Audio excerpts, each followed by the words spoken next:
तबारकल्लज़ी नज़्ज़लल फ़ुरक़ान अला अब्दिही लियकून लिलआलमीन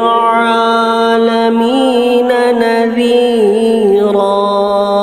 किसी अज़ीज़ ने सवाल किया है, एक शख्स अपनी वालिदा के पास 1 लाख रुपये कर्ज़ लिया था, बहुत दिन हो गए लेकिन अदा ना किया, अब उनकी वालिदा का इंतकाल हो गया, अब वो बंदा क्या करेगा?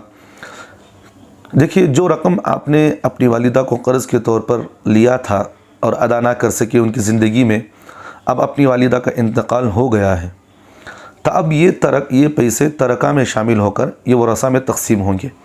यानी कि वो पैसे आपके भाई हैं या बहन हैं तो उनमें ये सारा माल अब तकसीम होगा। तो 1 लाख रुपये आप अपने भाई बहनों के सामने रखे, आपके भाई बहन हैं तो उनसे कहे कि भाई मेरी अपनी वालिदा से 1 लाख रुपये लिया था कर्ज़, अब ये उनकी ज़िंदगी में अदा ना कर सका तो ये मुझे तकसीम करना है। किस तरह तकसीम करना है? आप अपने इलाके के जो उलमा इकराम हैं, जो मोतबर उलमा हैं और जो मसाइल से वाकिफ़ हैं, आप उन उलमा से रुजू करें और वहाँ उन मसले की वजाहत करके किस तरह तकसीम करना है अब वहाँ पूछें।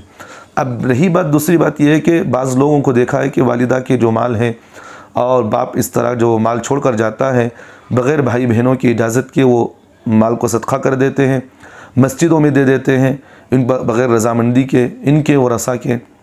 इस तरह देना जायज़ नहीं है, हराम है इस तरह करना, क्योंकि अल्लाह ने ये हुक्म दिया है कि जो भी माल छोड़ा है किसी वारिस मैयत ने तो वह सारा माल उनके वरसा में तकसीम होगा।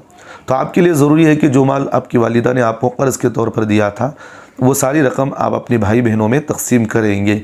मस्जिद और मदरसे में देने की बिल्कुल इजाज़त नहीं है।